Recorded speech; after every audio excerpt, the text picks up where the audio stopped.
अस्सलाम वालेकुम प्यारे दोस्तों, आज की कहानी जो एक्सप्लेन करने जा रहे हैं वो मानव सभ्यता पर अब तक किए गए सबसे बड़े हमले की दास्तान, जहां पर एक माइन से अचानक खूंखार मॉन्स्टर निकलने लगते हैं और पूरी दुनिया का सर्वनाश करने लगते हैं। ऐसे में इंसान इनसे छुटकारा पाने के लिए आखिर क्या कुछ करता है, चलिए जानते हैं। इस कहानी की शुरुआत शहर के बने एक पावर प्लांट में होती है, जहाँ पर काम करने वाले सभी वर्कर अपने साथ ही कर्मचारियों का जन्मदिन सेलिब्रेट कर रहे होते हैं। और इसी बीच एक कर्मचारी की प्लांट के बाहर मौजूद कमरे पर नजर पड़ती है, जिसमें कुछ अजीबोगरीब प्राणी नजर आ रहे थे। एक कर्मचारी उन्हें देखने के लिए बाहर जाता है, तभी एक रहस्यमय दानव आकर उस पर हमला कर देता है। लेकिन कमाल की बात तो ये थी कि वो सिर्फ अकेला नहीं था, बल्कि उसके साथ पूरी सेना थी, जो कि पावर प्लांट में काम कर रहे सभी लोगों को मिनटों में मौत के घाट उतार देती है। यही हाल पूरे पृथ्वी का था। वो हर तरफ है, दुनिया का कोई कोना ऐसा नहीं छोड़ा और न जाने कितने करोड़ों लोगों को मौत की नींद सुला दिया था। और इतिहास में इस काले दिन को जजमेंट डे के नाम से दिया जाता है। दुनिया भर की सरकार इस रहस्यमय दानव से लड़ने के लिए सेना तैयार करती है और लाखों करोड़ों रुपए खर्च करने के बाद आखिरकार उन्हें खत्म कर देती है। यहाँ हमें मालूम पड़ता है कि ये सभी मिस्टीरियस क्रिएचर पृथ्वी पर जब कभी सूर्य ग्रहण लगता है, तभी धरती के नीचे पाताल लोक में रहने वाले दानव जाग जाते हैं और इंसानों पर हमला करने लगते हैं। ये जिस जगह से बाहर आते हैं उसे गेट कहा जाता है। वही कुछ लोगों की माने तो ईश्वर ने इंसानों के पाप को खत्म करने के लिए इन दानवों को निर्माण किया है। हालांकि इंसानी सभ्यता को बचाने के लिए एक काउंसिलिंग बनाई जाती है, जो कि इन गेट के चारों ओर निगरानी रखता है, ताकि भविष्य में कभी भी होने वाले इन दानवों के उत्पात से बचा जा सके। अब इस बात को लेकर 15 साल हो चुके हैं, लेकिन इसी घटनाएं कई बार हुई है। खास तौर पर जब पृथ्वी का सूर्य ग्रहण लगता है, तभी ये सब दानव बाहर आते हैं। हालांकि इंसान भी इनकी हरकतों से वाकिफ था और वो पूरी तैयारी के साथ इनका सामना करता है। इसीलिए इंसानों ने एक बहुत बड़े बड़े बंकर बना रखे हैं, ताकि उनके हमले से बच सके। आगे कहानी में हम डेविड से मिलते हैं, जो कि एक कंपनी इस तरह मरे हुए क्रीचर को उठाने का काम किया करता है। उसे इस काम के लिए बहुत ज्यादा पैसे नहीं मिलते, लेकिन किसी तरह से उसका गुजारा चल रहा है। वही एक लैब में हम लोरा को देखते हैं, जो कभी डेविड की पत्नी हुआ करती थी, लेकिन अब उनका डिवोर्स हो चुका है। लोरा के साथ ही काम करने वाला मिल्टन उसे काफी पसंद करता है और आए दिन उसे अपने साथ डेट पर चलने के लिए इनवाइट करता है, लेकिन लोरा अक्सर उसे मना कर देती है। परंतु आज शायद उसका दिन था, क्योंकि लोरा उसके साथ चलने के लिए मान जाती है। अब लोरा का एक बेटा भी है, जिसका नाम टाइलर है। वो अपनी गर्लफ्रेंड मेडी से मिलने के लिए जाता है, जो आने वाले सूर्य ग्रहण के चक्कर में काफी परेशान थी, क्योंकि उसने अपने बहुत से परिजनों को इन दानवों के हाथों खोया था और अब वो बर्दाश्त नहीं कर सकती। टाइलर कहता है कि तुम्हें डरने की जरूरत नहीं, मैं तुम्हारे साथ हूँ। फिर हमें प्रोटेक्शन यूनिट में काम कर रहे एक फौजी ग्रेड को दिखाया जाता है, जिसकी एक छोटी सी गलती की वजह से सारे सिक्योरिटी सिस्टम डैमेज हो जाते हैं। वो वही टेलर को लेने के लिए डेविड लोरा के घर जाता है। यहाँ पे पता चलता है कि उनके तलाक होने की वजह कुछ और नहीं बल्कि डेविड की नौकरी थी, क्योंकि जब पिछले सूर्य ग्रहण के दौरान टाइलर लारा के पेट में था, तब उसे सबसे ज्यादा जरूरत डेविड की थी, परंतु वो उसके साथ नहीं था, जिसकी वजह से वो डेविड को आज तक माफ नहीं कर पाई। वेल, अब बात इससे ज्यादा बिगड़ती तभी टेलर अपने डेट को बीच में रोकता है और उनके साथ उनके घर पर चला जाता है। कहानी आगे बढ़ती है और रात में डेविड के अंकल उसे फोन करके बताते हैं कि कल के दिन सूर्य ग्रहण लगने वाला है, यानी कि जजमेंट डे, इसलिए उसे उसके परिवार के साथ बंकर में सेफ चले जाना चाहिए। लोरा डेविड को कॉल करके कहती है, तुम टाइलर को लेकर यहाँ आ जाओ, मिल्टन ने हमारे लिए एक बंकर की व्यवस्था कर दी है। लेकिन डेविड टाइलर को ऐसे अकेले नहीं छोड़ सकता और वो दोबारा वही गलती नहीं करेगा, इसलिए दोनों में फिर से विवाद हो जाता है। तभी टाइलर के फोन में एक मैसेज आता है और वो बिना किसी से बताए वहाँ से चला जाता है। जब डेविड उसे ढूंढने के लिए कमरे में जाता है, तो वहाँ पर वो मौजूद नहीं था और कमरे में एक नोट उसे मिलता है, जिसके अंदर उसकी गर्लफ्रेंड मेडी का नंबर लिखा था। दरअसल टाइलर वही और नहीं बल्कि मेडी के साथ होता है, क्योंकि वो उसे सच्चा प्यार करता है और किसी भी हालत में उसे अकेला नहीं छोड़ सकता। और इसी बीच अचानक से चारों तरफ शोर होने लगता है। हम देखते हैं कि आसमान में वो दानव फिर से आ चुके हैं, यानी कि कुछ ही देर में पूरी दुनिया तहस नहस होने वाली है।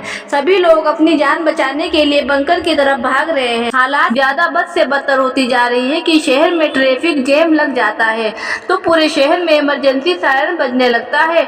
दूसरी तरफ काफी मुश्किलों के बाद आखिरकार टेलर को ढूंढ लेता है। किस्मत से वहाँ पर लोरा और मिल्टन भी मौजूद थे। सभी एक गाड़ी में बैठकर उस जगह से जल्द निकल जाते हैं। डेविड चाहता है कि सब लोग उसके अंकल टेड की बताई हुई जगह पर चले जाएं कि एक बंकर है। मिल्टन उसे समझाता है कि यहीं पर पास में ही एक स्कूल है जिसके अंदर एक बंकर बना हुआ है और हम वहाँ पर ज्यादा सेफ रहेंगे और वो यहाँ से बगल में ही है। लेकिन सबसे बड़ी मुसीबत थी वहाँ पहुँचना, क्योंकि आगे तो पूरा रास्ता गाड़ियों से भरा है।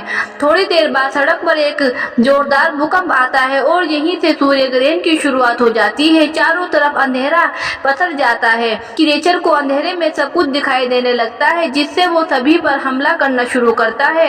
यही भयानक नजारा उसने 15 साल पहले भी देखा था। इसलिए डेविड बिना समय गवाए अपने परिवार को सभी लोगों को गाड़ी में बैठने के लिए कहता है और जल्द से जल्द शहर छोड़ने की तैयारी करता है। मिल्टन उसे रोक लेता है और कहता है कि ये कार मेरी है, मुझे बताइए कि हमें कैसे बचना है। जिसको लेकर उन दोनों में लड़ाई भी हो जाती है। लेकिन टर्नर पीछे से आता है और मिल्टन को पकड़कर अपना निवाला बना लेता है। ये देखकर लोरा बुरी तरह से सहम जाती है, लेकिन डेविड उसे किसी तरह समझाता है और गाड़ी में बिठा बिना कुछ देखे समझे गाड़ी को हवाई जहाज बनाते हुए शहर के बाहर लेकर आता है।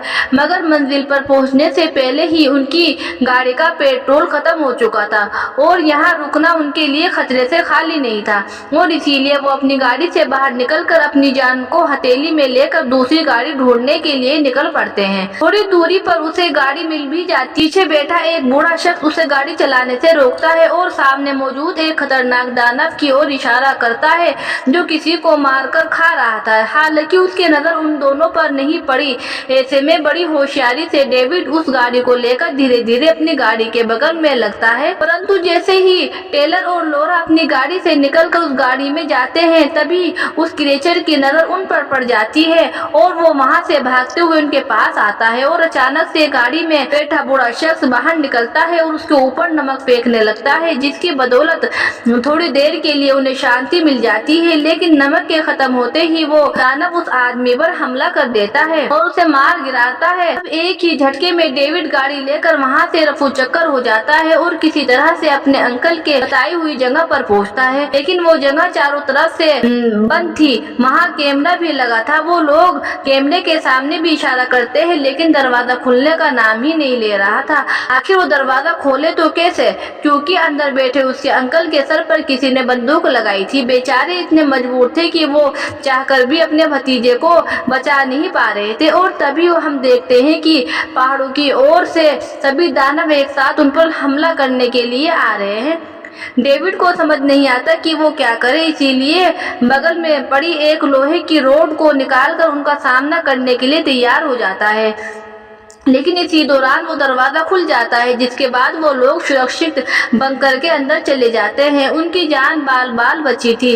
अब बंकर के अंदर डेविड अपने अंकल टेड और आंटी स्टेला से मिलता है। वहीं पर गैरेट भी मौजूद था, जिसे देखकर डेविड हैरान हो जाता है। अब डेविड अंकल से पूछता है कि ये आदमी यहाँ क्या कर रहा है, जिस पर वो बताते हैं कि उसके पिता और अंकल टेड एक साथ आर्मी में काम करते थे, बस इसीलिए अंकल ने उसे यहाँ रहने के लिए बुलाया है। परंतु जब डेविड की नजर गैरेट के पास पड़ी बंदूक पर पड़ती है तो उसे दाल में कुछ काला लगता है। अब सभी लोग डिनर कर रहे होते हैं। यहाँ गैरेट लोगों को बताता है कि पिछले जजमेंट के दिन वो अपने दोस्तों के साथ मस्ती कर रहा था, तभी दानव ने उस पर हमला बोल दिया और छुपने के लिए वो लोग खारे पानी के तालाब में घुस गए, जहाँ पर एक एक करके उसके सारे दोस्त मारे गए। लेकिन वो खुशकिस्मत से बच गया। साथ ही साथ वो ये भी बताता है कि ये दानव सूर्य की रोशनी में जलकर राख हो जाते हैं। उन्हें इसके काफी परेशानी होती है और यही वजह है कि वो सूर्य ग्रहण में बाहर निकलते हैं। इसी बीच डेविड कल उसे चाकू छुपाने के लिए कहते हैं। अब यहाँ डेविड को यकीन हो जाता है कि जरूर कुछ न कुछ तो गड़बड़ है। उसके बाद वो लोग सोने के लिए चले जाते हैं, लेकिन अंकल टेड इशारे ही इशारे में सबको सोने के लिए मना करते हैं। वही गेरेट रखवाली करने के लिए बाहर के कमरे में जाता है। अब थोड़ी ही देर में अंकल टेड डेविड को गेरेट पर हमला करने का इशारा करते हैं, लेकिन गेरेट अपनी बंदूक सीधे डेविड के ऊपर तान देता है। वो कहता है कि हाँ, मैं यहाँ जबरदस्ती आया हूँ। अंकल टेड मुझे यहाँ रखना नहीं चाहते थे, लेकिन आंटी स्टेला को मुझ पर रहम आ गया और उन्होंने मेरी जान बचाने के लिए मुझे अंदर आने दिया, इसीलिए मैं उनका शुक्रगुजार हूँ। लेकिन अगर कोई मेरी जान लेने की कोशिश करेगा तो मैं किसी को भी जिंदा नहीं छोड़ूंगा। तभी पीछे से टाइलर उसकी बंदूक पकड़ने की कोशिश करता है, परंतु ये दानव नाकाम रह जाता है, जिसके बाद गेरेट और ज्यादा आक्रमण हो जाता है। लेकिन तभी बाहर से टेचर की आवाज आना बंद हो जाती है और जब वो लोग झांकने के लिए आगे बढ़ते हैं तो एक दानव सीधे जाकर स्टेला के गर्दन पर हमला कर देता है। अंकल टेड किसी तरह स्टेला को उसके चुंगल से छुड़ा लेते हैं। दानव उनके कमरे में आ चुका था। मौका पाते ही डेविड भी गेरेट से बंदूक छीन लेता है और फिर सारी गोलियां उस क्रिएचर पर चलाने लगता है, लेकिन उससे भी उसकी मौत नहीं होती। तभी मेडी आकर हथियार से एक ही बार में उसके 2 हिस्से कर देती है और फाइनली वो मारा जाता है। अब गेरेट को बांध दिया जाता है। वही हम देखते हैं कि स्टेला की हालत बद से बदतर होती जा रही है। उसका खून रुकने का ही नाम नहीं ले रहा है। आंटी स्टेला को जल्द से जल्द मेडिकल ट्रीटमेंट की जरूरत थी। वही दूसरी तरफ एक बहुत बड़ा दानव बार बार दरवाजे को धक्का देकर उसे कमजोर कर रहा है, जिससे जल्द ही दरवाजा टूटने वाला है। ऐसे में वो सभी बंकर से निकलने का फैसला करते हैं तो गेरेट कहता है कि इस बंकर के नीचे एक रहस्यमय सुरंग है जो कि पहाड़ों के रास्ते से दूसरी तरफ निकलती है। वहाँ पर मेरी गाड़ी खड़ी है, अगर हम सब चाहें तो गाड़ी में बैठकर यहाँ से भाग सकते हैं। पर किसी को भी उसकी बातों पर विश्वास नहीं होता।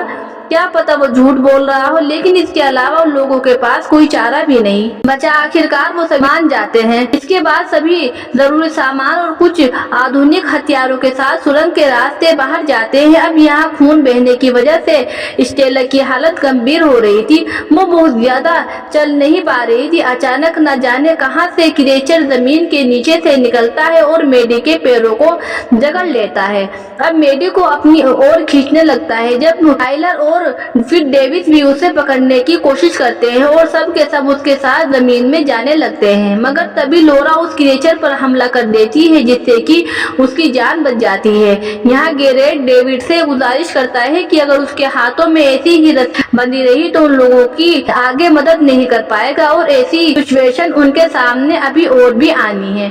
डेविड को लगता है कि वो सही कह रहा है, आगे जाने पर जाने कब उसे जरूरत पड़ जाए, इसीलिए वो उसके हाथों में बंधी रस्सी खोल देता है। लेकिन जल्दबाजी में वे गेरेट के हाथ देखना भूल गया था जहां दानव ने काटा था और वो इन्फेक्शन धीरे धीरे बढ़ता जा रहा था। अब सुबह हो जाती है और हम देखते हैं कि वो लोग पहाड़ की सबसे ऊपर चोटी पर पहुंच चुके हैं, जहां से उन्हें सामने खड़ी गेरेट की गाड़ी भी दिखाई देती है, लेकिन उसके साथ ही उन्हें शहर का भयानक नजारा भी दिखाई देता है, जिसे देखकर कोई भी खौफ से डर जाएगा। चारों तरफ सिर्फ आग ही लगी है, पूरा शहर कब्रिस्तान बन चुका है। दूर से देखने में ही समझ आ रहा है कि वहाँ कोई भी जिंदा नहीं बचा होगा। वहाँ सभी नीचे जाकर गाड़ी में बैठते हैं, लेकिन न जाने क्यों गाड़ी स्टार्ट ही नहीं हो रही थी।